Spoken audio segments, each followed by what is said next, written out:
नमस्कार जय जगन्नाथ आसन्तु श्री श्री महापुरुष अच्युतानंद दासଙ୍କ विरचित रहस्यमाला द्वारा प्रभुଙ୍କ कृपा लाभ करिबा। चलन्तु श्रवण करिबा। क्षर बसे चरण तळ त्रिदुई घेनी उदेयणाक्षर सखी गो ह्लिंग श्लिंग टी तही क्लिंग परे देख गुपत भुई रूपरे खबर न सेठारे नाही सिंहासन बेढ़ी अछि सेठाई चतुर्था मूर्ति एकई रूप अणसाधनारे देख लेख सखी गो बलभद्रंक स्थान कोटि कोटि विष्णु ताहिरु जन्म राधा चुंबुछंती कृष्ण चरण सुधा बहु अछि सेठारु पुण तीनि धार नदी बहुछि ताहि सेहि जले स्नान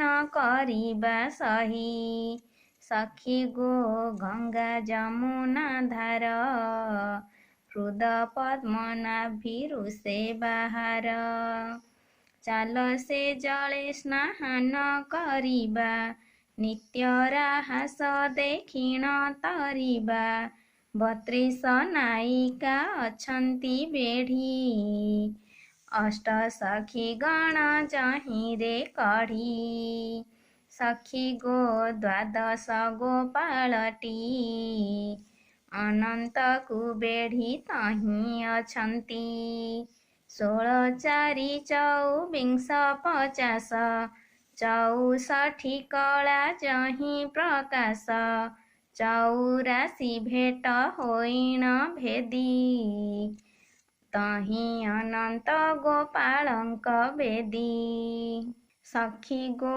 वेद नुहाई गमी अभेद अगम्यटी सेहि भूमि 64 सहस्र नायिका घेनी नवीन गोपाल श्यामल ध्वनि अनंत अछंती बटपुटरे बेढ़ी रहिछंती शशियाकारे सखी गो सुदर्शन ढाकुणी विवर्ण प्रणव अनंत फणी कोटि मुकुता कोटि चंद्र ध्वनि हीरा नीला जे पोएला कु घेनी अष्टनिधि जही प्रकाश होई उपमा देबा किस तही सखी गो चाल बहन जीवा राधा कृष्ण को दर्शन करिबा अशेष पातक होइब ध्वंसी नयने देखिबा ताहाको बसी वेद जाहाको गमी न पारई हीन जगन्नाथ पाइब काहीं सखी गो राधा कृष्ण चरण पामर अच्युत पसे शरण इति श्री महानित्य रास प्रथम अध्याय संपूर्ण।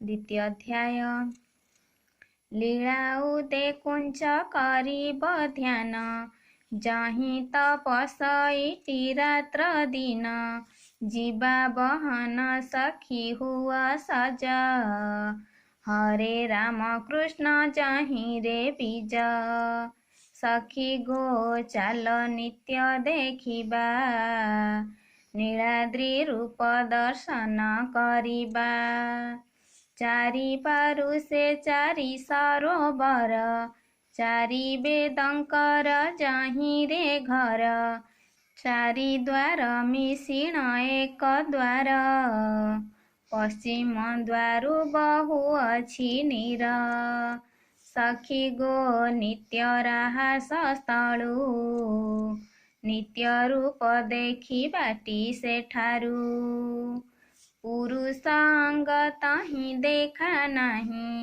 गोपिका अंग गोपालंक देही ଚଉଷଠି ସପ୍ତ ନାୟିକା ଏଟି ତ୍ରିପୁରା ସେ ବସି ଅଛନ୍ତି ଆଣ୍ଟି। ସଖୀ ଗୋ ତହିଁ ମଧ୍ୟରେ ବାଟ ଯୋଗ ମାୟାଙ୍କର ଓଲଟ ଘାଟ। ଶେଷ ଦେବଙ୍କର ମଉଳି ତହିଁ ଅଶେଷ ଲୀଳାରେ ଉଦେଶେ ଠାଇଁ। କୋଟି କୋଟି ବିଷ୍ଣୁ ଯହିଁରୁ ଜାତ ସହସ୍ରେ ଫଣି ମଉଳି ପ୍ରକଟ। ସଖୀ ଗୋ ନାହିଁଟି ରାତ୍ର ଦିନ ବେଗେ ତାହାଙ୍କୁ କରିବା ଦର୍ଶନ। ବ୍ରହ୍ମ ଗାୟତ୍ରୀ ପାବଚ୍ଛ ହୋଇ ବେଦ ଜଣାଣ କରୁଅଛି ଯହିଁ। ବେଦନାଶକ ବଟ ସେହିଠାରେ ବେଦ ଉତ୍ପତ୍ତି ପ୍ରଳୟ ଯହିଁରେ।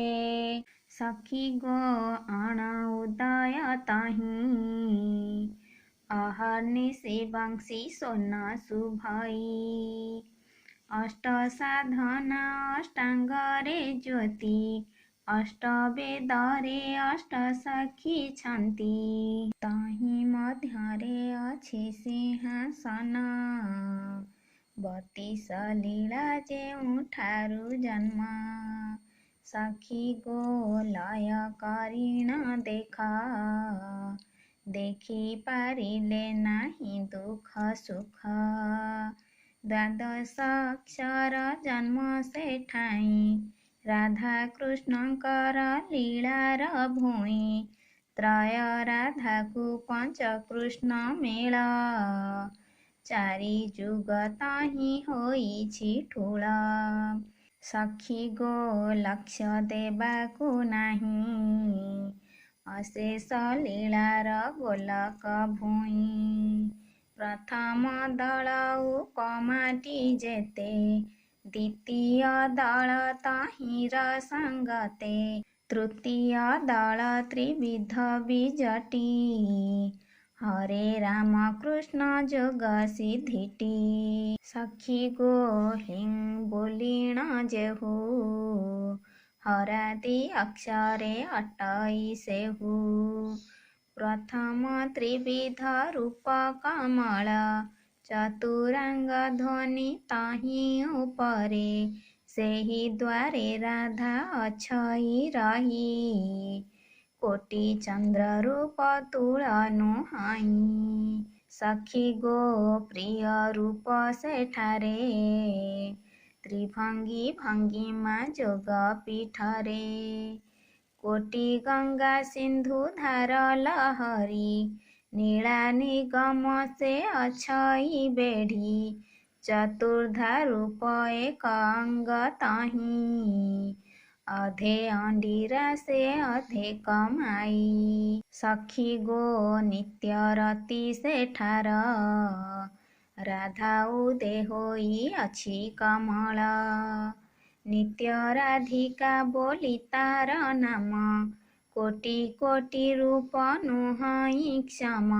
ଏହି ରାଧା ଅଙ୍ଗୁ ସକଳ ଜନ୍ମ ବିଷ୍ଣୁ ମହିମା ଅତି ଗୁଣତମ।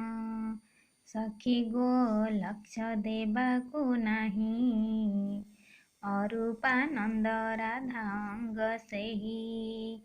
ସେହି ରାଧାଟି ସେ ସଚରାଚର ଉଦେ ହୋଇଅଛି ଯୋଗ ସାଙ୍ଗର। ସେହି କଳାଟି ଦେବୀ ଦେବହର କୋଟି କୋଟି ଦେବ ତହୁଁ ବାହାର।